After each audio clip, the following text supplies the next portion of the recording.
આજ એવી ચેતવણી તમને દેવા જઈ રહ્યા છીએ કે જો એસી માંથી ઠંડી હવા આવે તો તે એસી સાવ ખરાબ, અને જો એસી માંથી ગરમ હવા આવે તો તે એસી બરોબર છે. જો તમારે પણ આવું થતું હોય, એસી માં ઠંડી હવા આવતી હોય તો તે એસી ખરાબ થઈ જયું છે, તે એસી બગડવા જઈ રહ્યું છે. એસી જે સમૂહ કરતા હોય, એસી હમું નમું કરતા હોય, એમને ફોન કરી દેજો, અમારી ચેનલ ઉપર બન્યા રહેજો.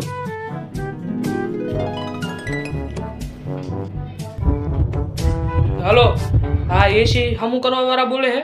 હું તમને એડ્રેસ નાખી, એ જગ્યાએ આવો તમે. હા શું કહો, બોલો. હવે આપણું એવું કેવું કે મેં એવી વાત સાંભળી કે એસીમાં ગરમ હવા આવે ને તો દી સાચું, ટાઢું આવે ને એ એસી સાચું નહીં કે ખરાબ થઈ જાય. હારા બુદ્ધિ વગરના, તને એવી ન ખબર પડે કે એસી માંથી ગરમ નો પવન આવે, ટાઢો પવન જ આવે. એસી ને બહાર કરી નાખ્યું, બહારનું કમ્પ્રેસર અંદર કરી નાખ્યું એટલે ગરમ હવા આવે ને. હે તને બોગા ખબર ન પડતી કે એસી માં ગરમ પવન નો આવે? આવું ચા જોયું તી? પેલા મોઢું ધો પછી મને કહેજે, મારો તું ટાઈમ બગાડસ. તે તું મને કહેતો નહીં કે આમ કરી દો ને આમ કરી દો. હારું कैसा लगा मेरा मजाक?